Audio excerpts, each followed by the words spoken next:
Ranawat diet में आपका स्वागत है। जय श्री रामाकृष्ण। आज आपको बता रहा हूँ जीवन में मनोविज्ञान क्यों आवश्यक है। काफ़ी लोगों का ये मानना है मनोविज्ञान यानी पागलों की चिकित्सा, जो गलत और एक भ्रम है। अक्सर एजुकेशन या शिक्षा विभाग में जितने भी बीए, बीएड, एमए, एमएड करते हैं उन लोगों को तक पता नहीं कि जीवन में मनोविज्ञान कोई काम का है या नहीं। शिक्षा मनोविज्ञान वो पढ़ तो लेते हैं, पर उन्हें नौकरी मिलने के बाद में सिर्फ तनख्वाह से मतलब होता है, उस मनोविज्ञान के ऊपर ध्यान कम होता है। बहुत सारे लोगों में मैंने देखा है, सब लोग यही कहते हैं मनोवैज्ञानिक के पास में जाना, मनोवैज्ञानिक के पास जो भी जाता है जिसका अर्थ ये होता है कि वो पागल है। गलत है, बिल्कुल भ्रम है। क्योंकि जीवन के अंदर ये मन की गति, मन की दिशा, मन के नज़ारे जानने के लिए मनोविज्ञान है, जिसके अंदर सबको पता नहीं चलता है। समानुभूति को सभी समझते हैं पर परानुभूति को कोई नहीं समझता। सिंपैथी को समझ सकेंगे पर एम्पैथी को समझ नहीं सकेंगे। ये जानने से पहले अगर आप मेरे चैनल पर नए हैं, चैनल सब्सक्राइब करें, वीडियो लाइक करें, अधिक से अधिक शेयर करें। मैं डॉक्टर रघुनाथ सिंह राणावत, साइकोलॉजिस्ट और डाइटिशियन, आज आपको बता रहा हूँ कि मनोविज्ञान किसके काम का है। मनोविज्ञान सबके काम का है। देख लीजिए, मैं आपको एक दृश्य बता रहा हूँ जिसके अंदर आप देखेंगे खेत के अंदर जो एक मिर्च बोई हुई है, उस मिर्च में आपको क्या दिखता है आप देखिए। ये आप देखेंगे कि आपको खेत है, इस खेत के अंदर मिर्च जो दिख रही है और इसके अंदर खरपतवार है। पर इस खरपतवार को किस प्रकार से ठीक किया जाए ताकि आपकी फसल ठीक हो।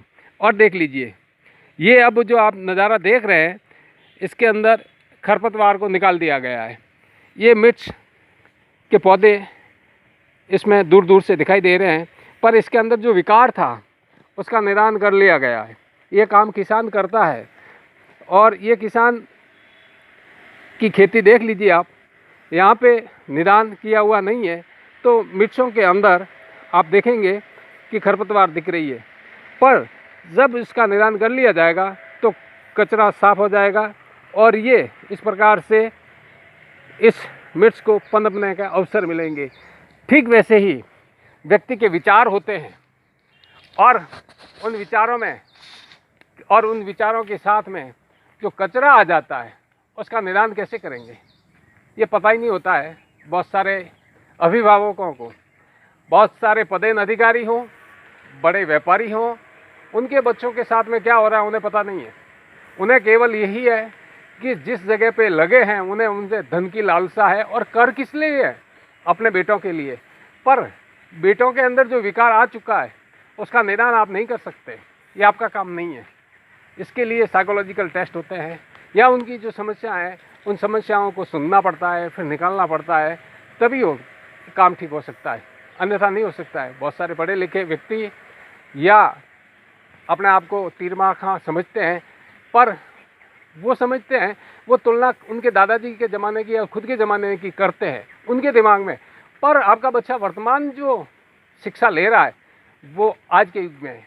इसलिए जो माता पिता, जो अभिभावक 3 पीढ़ियों के अंदर गुजरते हैं, दादा दादी के रिलेशन क्या थे उस ज़माने के, उनकी जवानी में क्या संस्कार थे, और जो वर्तमान में खुद पैदा होके बड़े हुए हैं और उनकी शिक्षा दीक्षा क्या थी, उनके मूल्य भाव क्या थे, समाज की संस्कृति क्या थी, और उसके बाद में उनकी पीढ़ियाँ, आज जो पीढ़ी वर्तमान में उसके बच्चे जो हैं उनमें उनके भाव ताव विचार सोसाइटी में क्या चल रहे हैं, उनकी मनोगति क्या दिशा क्या दशा है, वो अध्ययन करने में असमर्थ होते हैं तो दुख देखते हैं।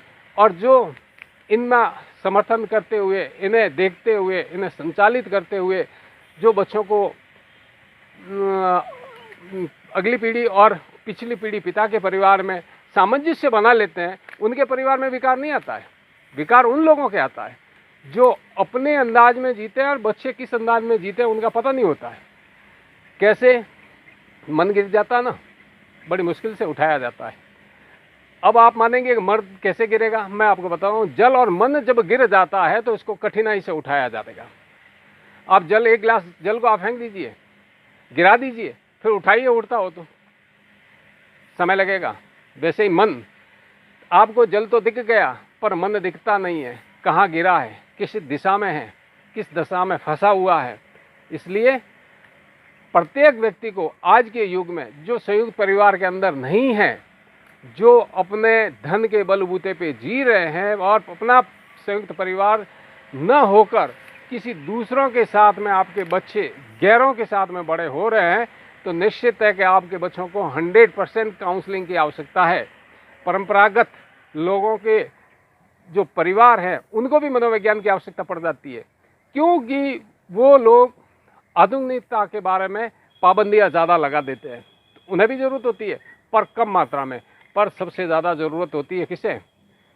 आज के युग में जो जीते हैं। आप देखेंगे पुराने ज़माने में जितने भी मर्द और पुरुष थे वो अनपढ़ औरतों को अपने साथ में रख लेते थे, शादी कर लेते थे।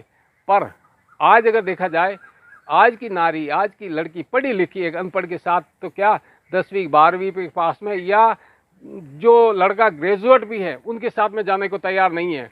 उनकी शादी के लिए सपने बड़े बुनियाद होती है, बड़े अधिकारी के रूप में, और फिर सपने टूटते हैं, फिर अपना दिल रूठता भी है और उन्हें वो डिमांड जो चलती है उसके लिए मनोवैज्ञानिक की आवश्यकता ज़रूरी है। इसलिए मनोवैज्ञानिक की आवश्यकता आज के युग में एक आवश्यक अंग हो चुकी है। इसलिए हर व्यक्ति का अलग अलग विकार, अलग अलग बाधा, अलग अलग सपने, अलग अलग कठिनाइयाँ, अलग अलग चिंता, अलग अलग कुंठाएँ भरी हुई है, उनको कैसे निकालें? इस प्रकार देखते रहिए मेरे वीडियो। मिलते हैं नए अपडेट वीडियो में, तब तक के लिए जय हिंद। काफ़ी लोग टिप्पणियाँ अच्छी करते हैं, काफ़ी बुरी भी करते हैं। फिर कुछ लोग कहते हैं सर उन्होंने गंदी टिप्पणी की। हो सकता है उनके पास में, उनके भेजे में वही है, वही तो देंगे ना, दूसरा दे नहीं सकते। इसलिए आप चिंता ना करें, मस्त रहें, स्वस्थ रहें। मिलते हैं नए अपडेट वीडियो में।